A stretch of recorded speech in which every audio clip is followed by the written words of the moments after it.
Welcome in to This Week in Bitcoin, episode 72. My name is Chris, chrislas.com, jupiterbroadcasting.com. Well, September is kicking off with a bang. If you're just watching Bitcoin price action, you might not realize it, but there's a lot happening in the macro sense. The U.S. just added $500 billion of federal debt in the last 30 days. Our buddies in Canada, the numbers just came in. The Canadian economy shrank 1.6% in the second quarter of this year. And all this is despite aggressive rate cuts in central banks around the world, right? And yields are surging. Like September clicked, and France, Japan, Germany, Canada, the U.S., and the U.K., the yields just started surging. Japan's 30-year bond just ripped to all-time new highs. All-time. The U.K. is seeing the highest rate since 1998. I think the only read here, I could be wrong, but I think the read here is that the market is rejecting central bank rate cuts.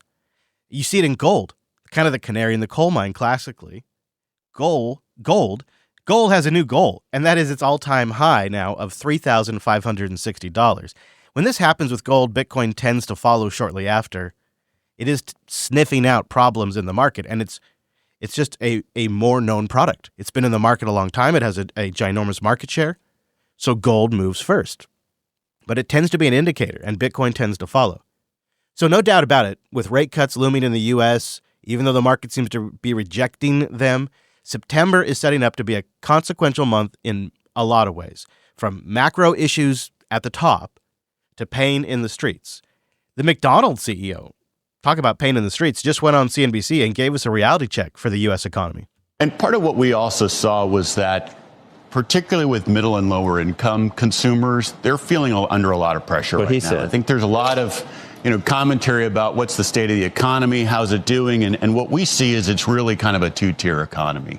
If you're upper income, earning over $100,000, things are good. Another way to put this is retail is tapped out. That's you'll hear that kind of terminology in our community sometimes. Depending on where you live, like if you live in the Pacific Northwest, 100K isn't enough. But depending on where you live, if you make 100K or more, you're doing okay. You're not skipping breakfast. You're not really feeling the pain anymore of inflation. You're doing mostly okay. You're probably traveling a bit. Below that 100K line, and this guy knows his stuff. This is where they make their money. This is McDonald's power range here, right? Below that 100K, people are really hurting. And it is clearly a division, a two-tier system. If you're upper income, earning over $100,000, things are good. The stock markets are near all-time highs. You're feeling, quite confident about things. You're seeing international travel. All those barometers of upper income consumers are doing quite well. What we see with middle and lower income consumers is actually a different story. It's that consumers under a lot of pressure in our industry. Traffic for lower income consumers is down double digits. And it's because people are either choosing to skip a meal. So we're seeing breakfast. People are actually skipping breakfast, or they're choosing to just eat at home. And so for our business, which has a significant group of consumers which are in that middle and lower income, we needed to step in with something like what we're doing here. They need cheaper food. McDonald's needs cheaper food. The number of Americans not in the labor force who currently want a job is up to 6.2 million by the official stats. I'll link to the stats in the show notes. That's the highest since July 2021, so like around COVID times. So the U.S. now has more unemployed people than job openings. Pain in the streets, macro issues at the top. This is why the Trump administration is pushing to get more and more control of the Fed. If J-Powell won't cut the rates, then they're going to get more control of the Fed. And I think they're going to get what they want. The incentives are aligned in the system on this one.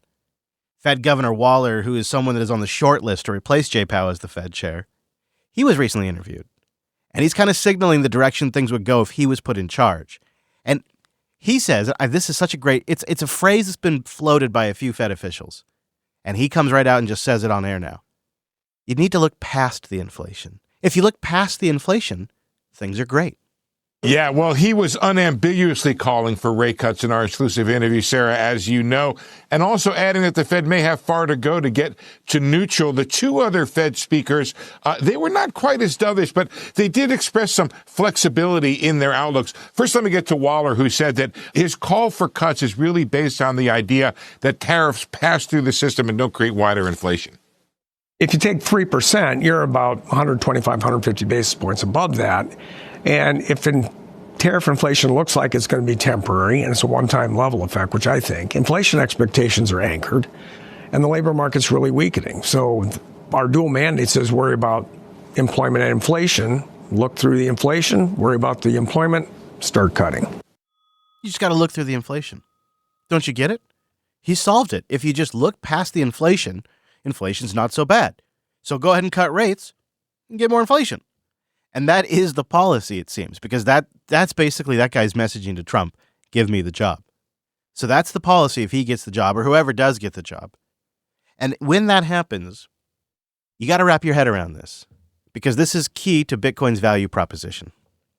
When this policy does become law of the land, and it seems likely that it is and will, everyone becomes a spectator, or maybe the better way to put it is a speculator. The debasement's going to become obvious after a certain point. This is what I'm saying. The debasement's going to become obvious. Everyone's going to realize it. Even people that have no economic background, they're going to understand that they're getting debased. So in a sense, everyone is gambling on what to do with their money.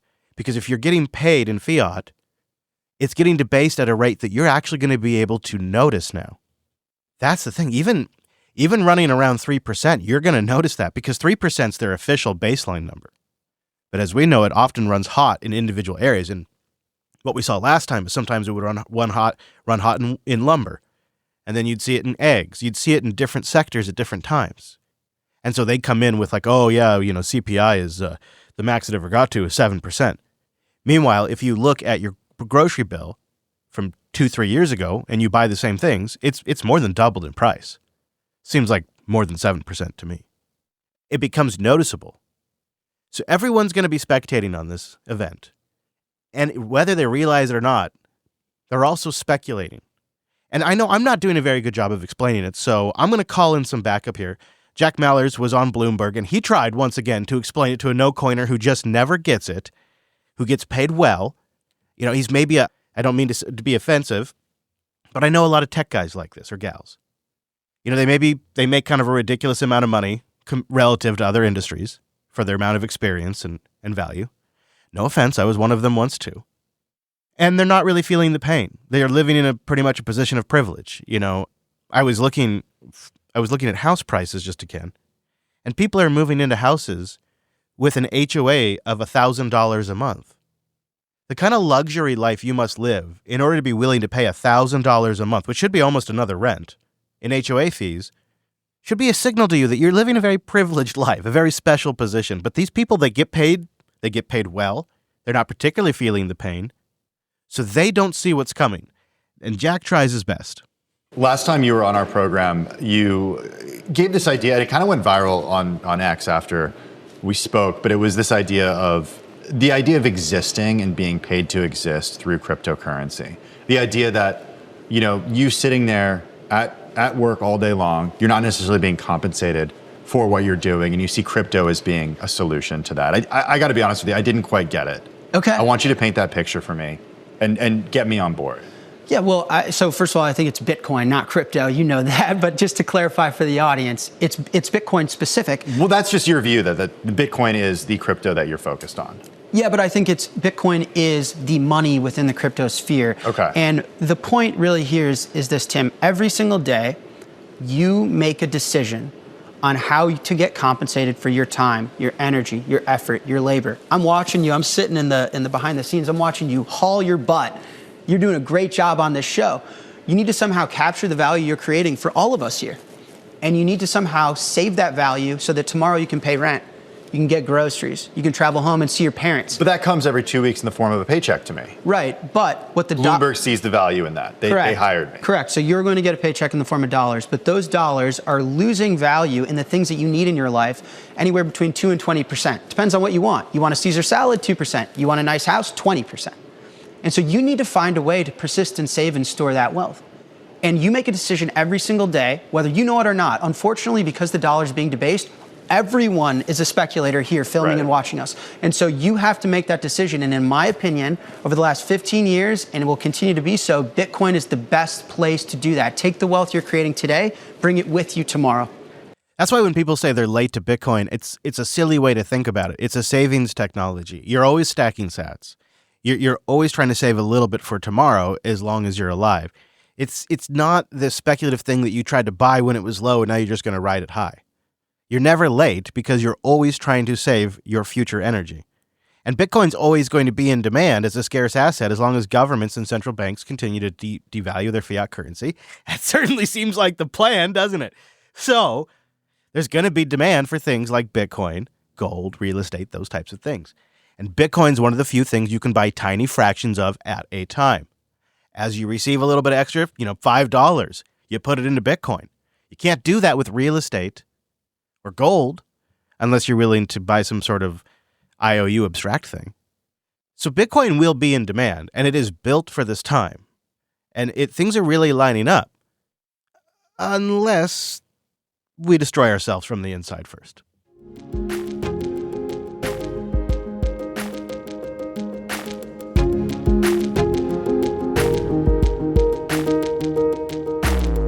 Well, the node wars are really the thing that is the topic, if you could call it that.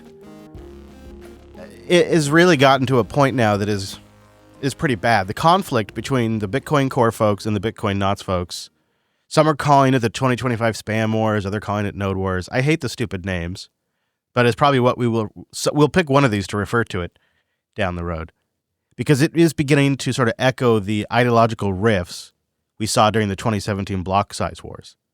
And at first I thought it was hyperbole to say that, but seeing the direction of the discourse this week, I'm sad to say it's getting to those levels. It's not there yet.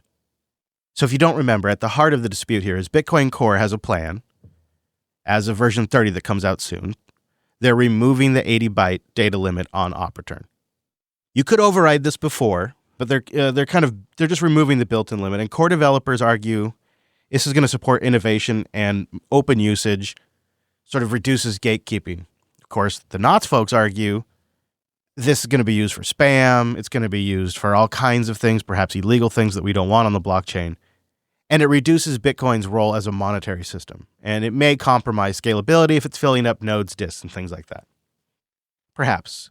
I will say there's two sides to this, but it's gotten so... The arguments have gotten personal. The attacks have gotten very visceral. In the 14 years I've been an observer of the discourse of the Bitcoin community, there are few other moments that feel this rough. And this one I think is building right now because there's a clock, there's a countdown ticking. Because these changes do land in Bitcoin Core 30, which has a target release date of around October 3rd, 2025. So the fighting is starting to get pretty dirty, and there is some nonsense, some of which I want to address. It's really kind of coming from both sides because it's getting pretty heated. The one that I think is really disingenuous from the core side that I just have seen over and over again is this claim that Knots is just one guy. You're crazy to trust your Bitcoin node with just one guy. Well, that's false. This is not how open source software works. Knots is built on all of the work that goes into core. So all of the work that goes into core is also in Knots. And then, yes, the things on top of core are maintained by a subset of people. But it's all open source and verifiable. I think also from the core side, the argument that filters never work or don't work, won't work. I mean, that's like a half-truth. Yeah, people can get around them, but that's like saying email spam filters don't work. Yes, I still sometimes get spam, but my spam filter also blocks like 90% of it. So I'm not going to remove my email spam filter. It's not great, but it works. Now, I think their counter-argument that the ways around it right now, centralized mining, that is an interesting and valid argument. And I think it's better than some of the personal attacks on folks like Luke and Mechanic. The argument that since you can't stop it, just let it all through, doesn't really sit well with people. But if you reframe it to, do you want to build in censorship technology to Bitcoin? I think people have a different feeling about that. See, in my opinion, Core hasn't been good from the beginning about communicating the changes around Opreturn. And the Knots folks haven't been great about staying on message. At first, it was about UTXO bloat. Then they pivoted to, well, I don't want that in my mempool on my hard drive. And now they've pivoted to, well, what about illegal content? Now Opreturn will be large enough you could just store illegal content directly in Opreturn. It sort of feels like a throw it all against the wall strategy and see what sticks. And I mean, you could make the argument that, all these things are a problem, but neither one of them have really come to a refined message. And I think, I could be wrong, and please boost in and tell me otherwise if you disagree, but the real debate, in my opinion, is do we want censorship mechanisms in Bitcoin? And the for it crowd, i.e. the folks that want some censorship, i.e. the Knots folks that want filters, they argue people should have a say on what gets stored on their node in their home. And they argue that filters do work even if they don't stop everything. And they also argue that we should filter as much non-monetary uses as possible. That's sort of like, I think, the Knots argument. And I think the Bitcoin Core folks are saying, who gets to decide what is spam? Who's starting to make those decisions? Do you want the small group of developers making those decisions? And they'd argue that people are already using the blockchain to store JPEGs in a way that does centralize miner revenue. And they also argue that if you build censorship into Bitcoin Core, down the road, they could get pressured by governments or BlackRock or somebody to use that censorship technology to determine maybe OFAC sanctioned transactions now need to get filtered. I think another version of the argument is, do you want Bitcoin to be a truly permissionless sort of chaos reigns? There's no way to stop users from embedding arbitrary data, or do you want it to be something that tries to use tools that forces it only for monetary use? That to me feels like the quintessential aspect of the debate. So here's my question in this debate. Could we be accidentally backing ourselves into a corner, being anti-spam? I don't really like the idea of my node storing JPEGs. So just if you look at it from that angle, well, not seems attractive. But are we long-term perhaps enabling censorship of transactions? Would you live with JPEGs on the blockchain if it meant all transactions were truly censorship resistant and nobody was really determining what gets approved and what doesn't? Could you live with JPEGs in that scenario? Boost in, let me know what you think. I've been just sort of debating that internally as I read through all of this week. And boy, has it been a mess.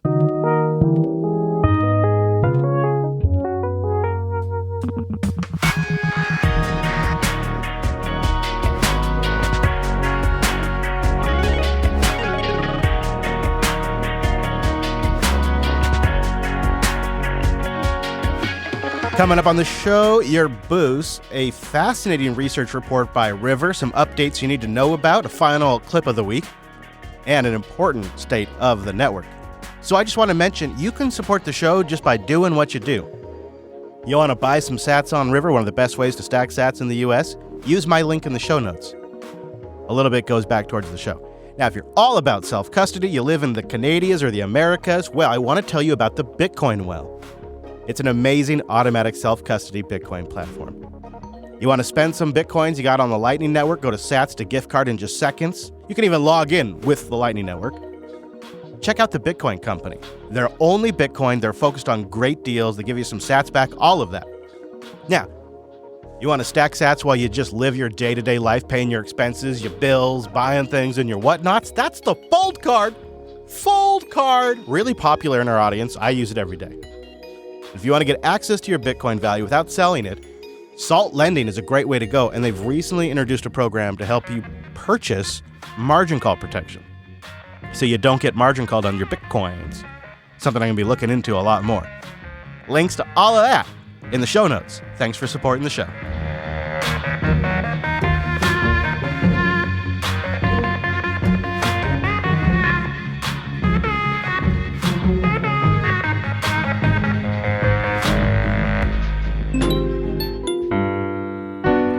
And now, as the French say, it is time for le boost.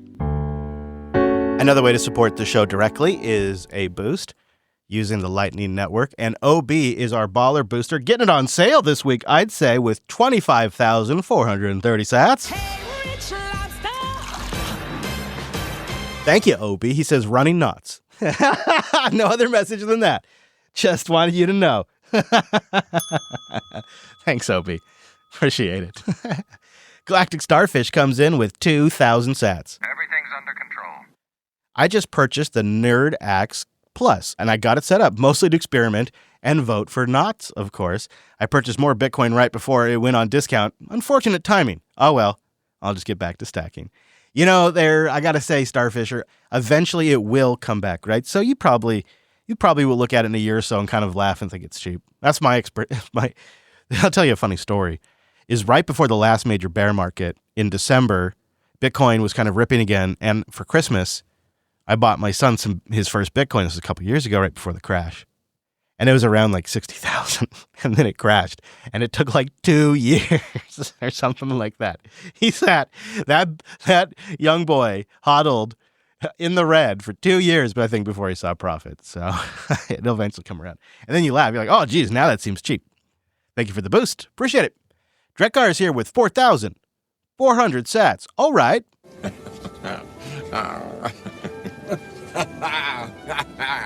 No message, just some value. Oh, I guess there is a message. 4, 3, 2, 1. Just pump the brakes right there. I don't know what that means, but I like it. I like it. All right, well, this doesn't seem right. Mac Jollers comes in with 17,000 sats. Well, I'll be dipped. Call me a mad cow bullish, but does anyone else see how there's roughly 21 million metric tons of gold, cough maybe 17-ish, and now there's 21 million Bitcoin, cough around 17 million-ish? You do the math. Yeah, man. When you factor in, which I think is kind of one of the things you're getting at, when you factor in the Bitcoin that's been lost, some of the Bitcoin that's locked up that may never sell, like, your Satoshi coins or something, there's not 21 million Bitcoin, is there? It's probably more like 17 million Bitcoin. So it's even more scarce than people realize. Thank you, Mac Jollers. Appreciate the boost. Ace Ackerman's here with a row of ducks. 2,222 sats. He says, boost from a new Bitcoin Knots node runner. All right. Well done, Ace. Thanks for sending a boost. Kiwi Bitcoin Guide's here with 4,567 sats.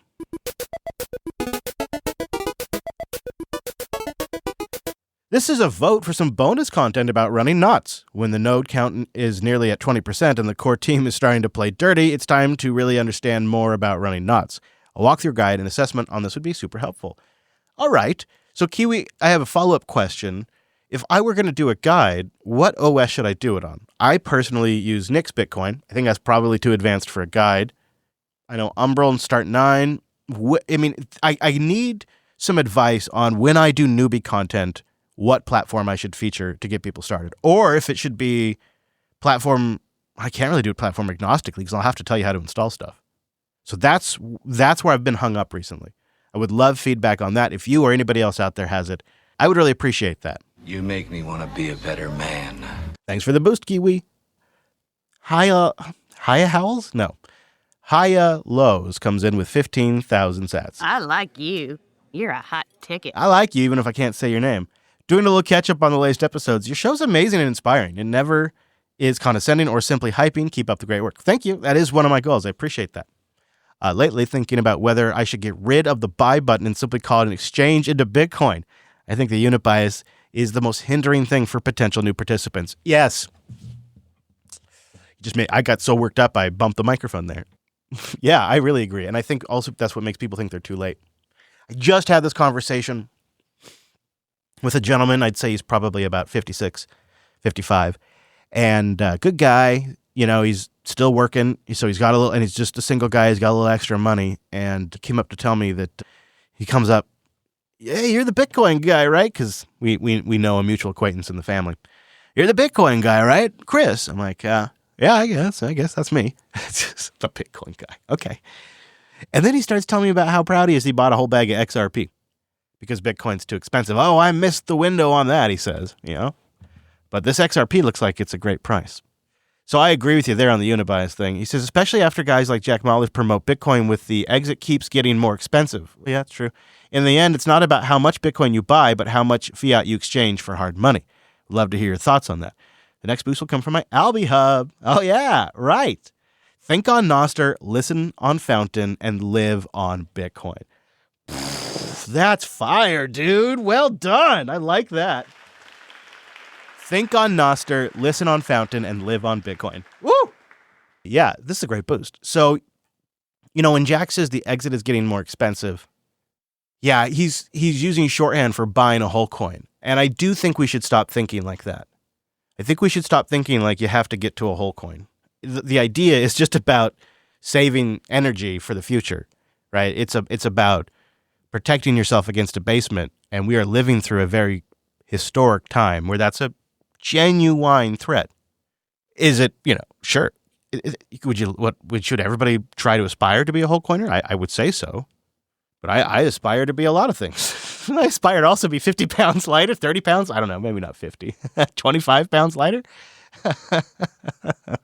So, yeah, I think you just have to buy as much as you can. It's about taking fiat that is worth more now and will be worth less later and using it while it's worth more. Perhaps another way to look at it. But making it sound like when you say the exit's getting more expensive, it does make it sound like you're missing out, which is silly since Jack's business is kind of selling people Bitcoin. You should let him know about that, hey? Let him know. Thanks for the boost. Hello there is here with a row of ducks. No message, just the ducks. Thank you very much. Nakamoto 6102 is here with 3,500 sats. The heck? Says thank you for the value. Well, thank you very much. Put some macaroni and cheese on there, too. There's some mac and cheese for you as well. Zakelis came in below the 2,000 sat cutoff. Pull him up, said great value for value episode. Thank you very much. And user 183 said, here's some structural shift support. Happy Sat Christmas. A structural shift is what it is. You got to say it right. Oh, also shout out to Pod Bun and maybe it was just Pod Bun this week. I might be missing a couple of others who also boosted the track at the end of the show. According to Apple, some of you on the Apple podcast platform have been cutting off during the music. Shh, come on, man. It's a vibe. Don't do that. Thank you, everybody who supported the show directly with a boost. 38 of you streamed sats as you listened. You collectively stacked 49,242 sats for episode 72 of This Week in Bitcoin. Thank you very much. I do appreciate that.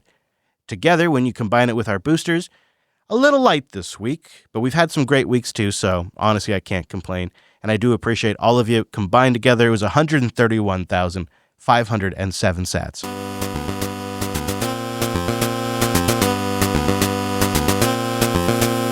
This is a value for value podcast. I put it out there for free. There are no sponsors because my focus is you and making you happy.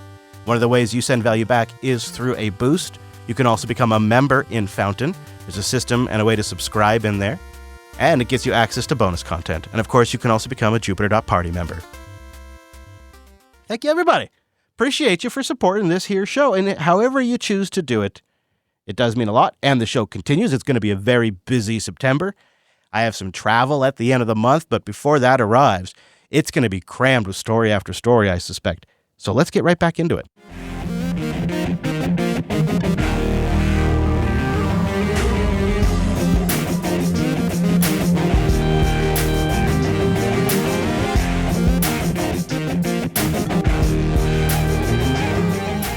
Wasabi Wallet 2.7.0 was released this week. It's a nice one because it's one of these stabilization releases that also gave us a few nice new goodies and a fresh look.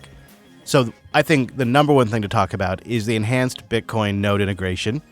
Bitcoin node connectivity is now more seamless, they say. RPC endpoint handling has been refined for smoother setup with support for Onion Service RPC interfaces. Additionally, Wasabi no longer bundles Bitcoin D binaries, while block downloading has been simplified and made more dependable.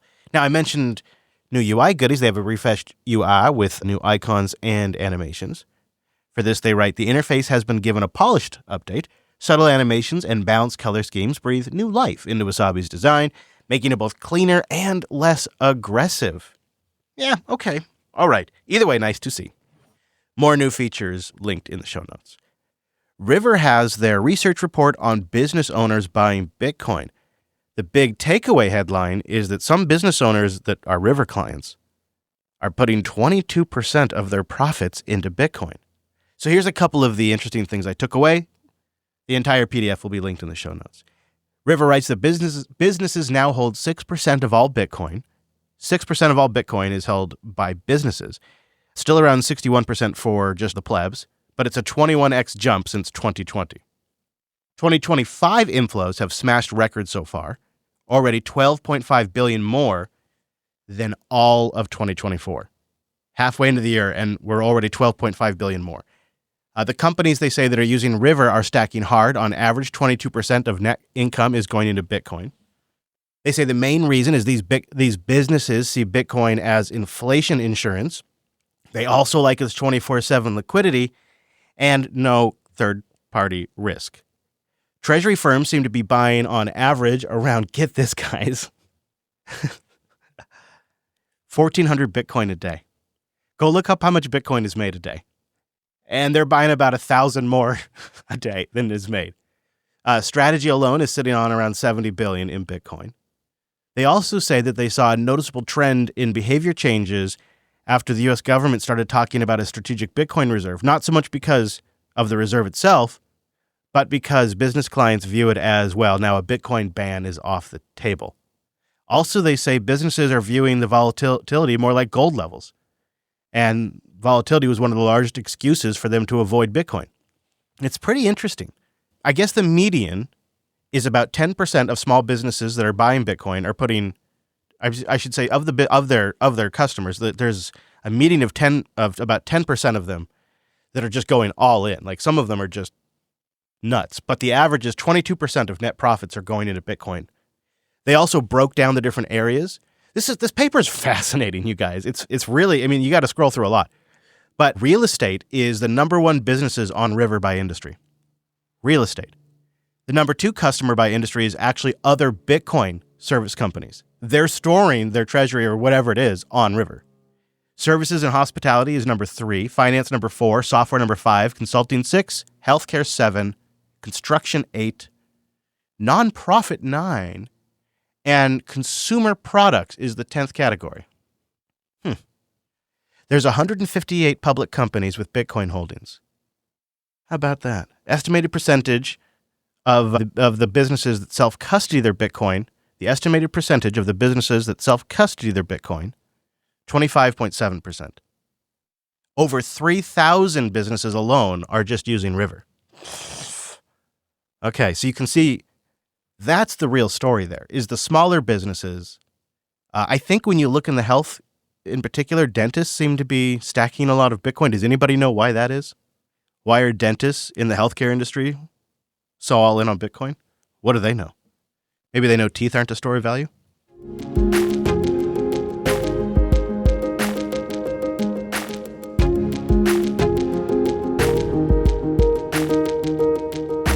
All right, we're already at the final clip of the week because a lot of the news has just been node wars and infighting and debunking various claims thrown at each other. And not a lot of focus on the building or the news this week. But I have a sense that's all about to change, regardless if Bitcoiners are focused on it or not, because the macro volatility is wild. So it seemed like for our final clip of the week, before we get to all of that, I want to play something that I have been trying to get on the show probably since episode 1.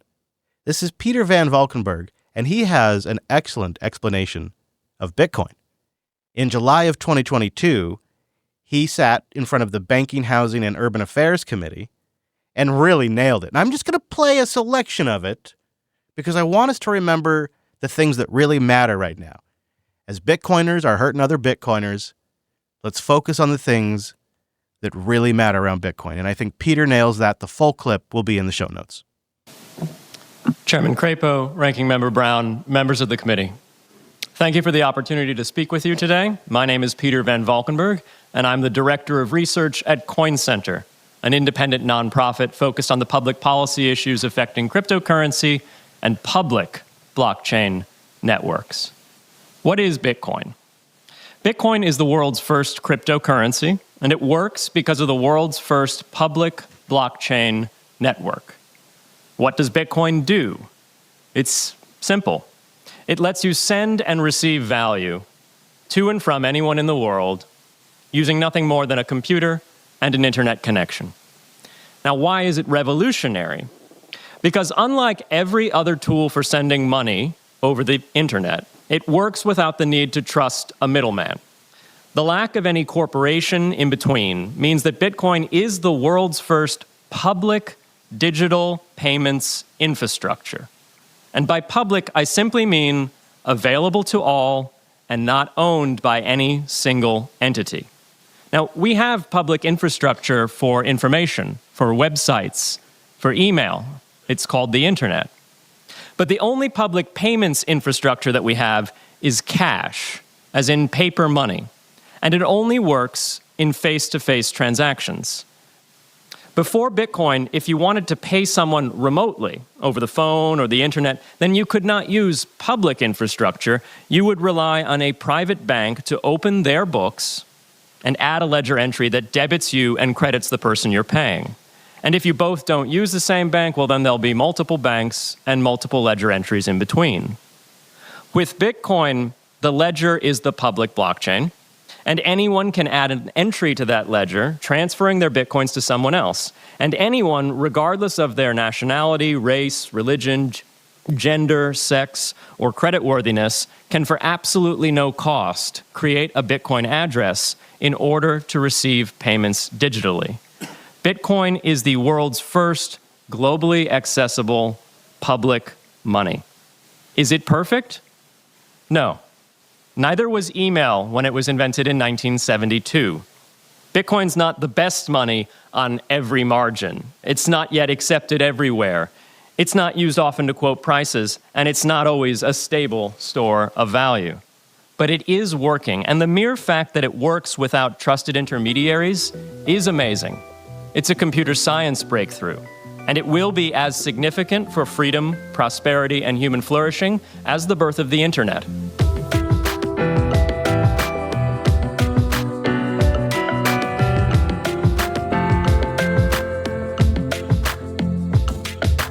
Okay, let's check in on the state of the network as I wrap up. Block height 913.51, and the Bitcoin price to USD is $111,860. That puts the sats per dollars at 864 sats to $1 US.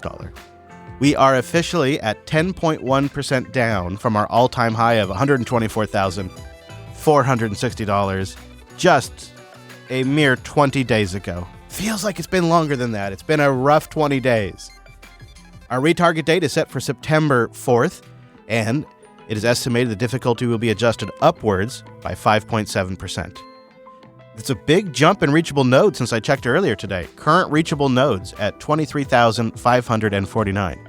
Interesting. That's about 500 nodes that have apparently come online since I checked this morning.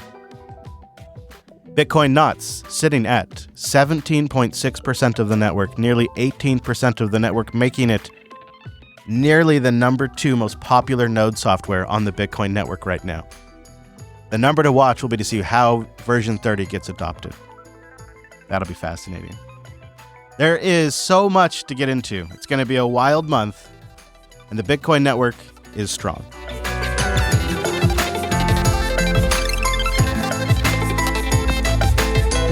Well, if you made it this far, links at thisweekinbitcoin.show. My goal is to try to cover things without getting distracted by the emotions or the drama and really just tell you what's happening out there. And this has been a tricky one because the emotions are very high right now as version 30 gets closer and closer. But I try to focus on the signal, so let me know how I did with a boost. And of course, if I miss something or you just have thoughts or follow up on something I did cover, boost in and let me know what that might be or what else you'd like to hear from the show. And if you have any suggestions for bonus content, I really appreciate when you guys do come in with that. And then last but not least, I've asked you to weigh in on the spam debate. Could we be accidentally backing ourselves into a corner in the name of preventing JPEGs on the blockchain? In other words, do we begin to enable a culture of censorship just to fight JPEGs? Is it worth it? Would you live with JPEGs on the blockchain, or is that assessment off the mark? Boost in there and let me know what you think too. Now, I am going to leave you with a value for value track. So that means once the music starts, if you're in a Podcasting 2.0 app, 95% of your boost will go to the artist or anybody else in their team that they wanted to go to. And so this week, it's the first single from an upcoming full-length album titled This World Ain't Mine to Change.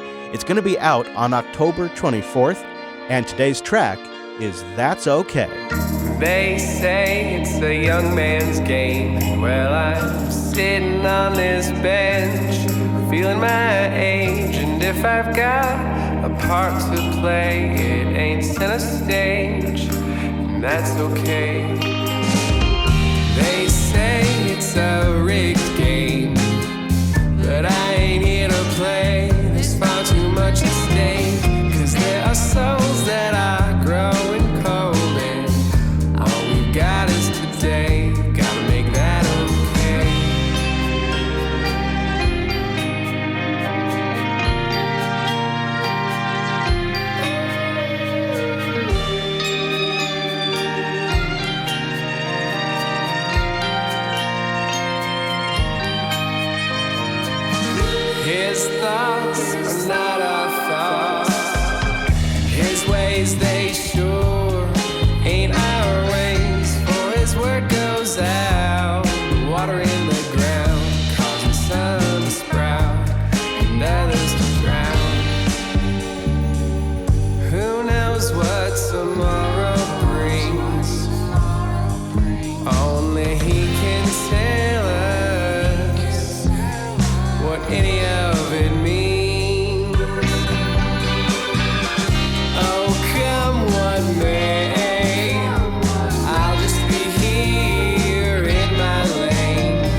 that the song is played like the grass that fades, and I'll go to my grave and you won't know my name. That's okay, that's okay.